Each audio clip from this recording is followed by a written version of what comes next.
रमजान करीम के अंदर सब लोगों की बख्शिश हो जाती है सिवाय 4 लोगों के।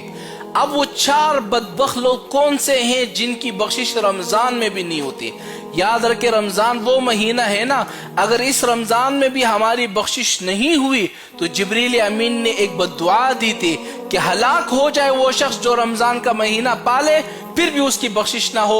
नबी करीम सल्लल्लाहु अलैहि वसल्लम ने इस बद्दुआ पर आमीन कहा था। तो समझ लो अगर ये 4 चीजें हमारे अंदर मौजूद है या 4 में से कोई एक आदत हमारे अंदर मौजूद है तो समझो हमारी बख्शिश नहीं हुई। हम फिर रमजान का इंतजार क्यों कर रहे हैं? रमजान का महीना आता ही इसलिए है, रहमत बरकत और मगफिरत वाला महीना है। लेकिन अब ये समझे वो 4 किस्म के लोग कौन से हैं जिनकी बख्शिश रमजान करीम के अंदर नहीं होती। सबसे पहला शख्स जो बंदा अल्लाह ताला के साथ शिर्क करता है उसकी बख्शिश रमजान करीम के अंदर नहीं होती। जो बंदा मुशरिक हो, अल्लाह ताला के सिवा किसी और से मांगता हो या अल्लाह ताला के साथ शरीक किसी को डालता हो तो समझो वो रमजान का इंतजार ना ही करे तो बेहतर है, क्योंकि ऐसे लोगों की भी बख्शिश रमजान में नहीं होती।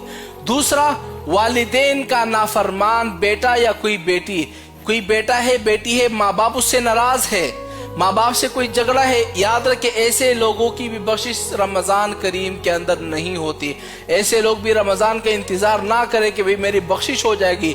याद रखे वालिदैन जो है नाराज है, जाकर उनसे माफी मांग लो कि वालिदा मुझसे गलती हो चुकी है, मुझे माफ फरमा। वालिद साहब नाराज है, वालिद साहब के पास चले जाओ, वालिद साहब हमें माफ कर दे, हम तुम्हारे ही बच्चे हैं। 2 बंदे हो गए। तीसरा शख्स कौन है? तीसरा शख्स वो है जो मुसलसल शराब पीने वाला।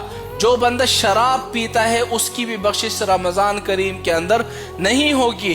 चौथा शख्स कौन है? रिश्तेदारों के साथ कतई ताल्लुक रखने वाला। कतई ताल्लुक क्या है? आपका कोई मामू है, चाचा है, चाची है, ताया है, यानी कोई भी है, चाचा जात है, यानी खानदान में से कोई भी फर्द है और उनके साथ आपका कीना, बुग़्ज़, हसद, लड़ाई झगड़े चल रहे हैं, तुम्हारी सुलह नहीं हुई अभी तक, तो समझो आप लोगों की भी बख्शिश रमजान में नहीं होगी। अगर रिश्तेदारों में से कोई नाराज है ना, जाकर सुलह कर लो रमजान से पहले। कोई चाचा जात से नाराज है, मामू से नाराज है, चाचू से नाराज है, किसी भी खानदान के फर्द में से कोई नाराजगी है, रमजान से पहले चले जाओ, कहो कि हमें माफ फरमा। अगर उन्होंने माफ कर दिया तो समझो रमजान करीम के अंदर आपकी बख्शिश हो जाएगी।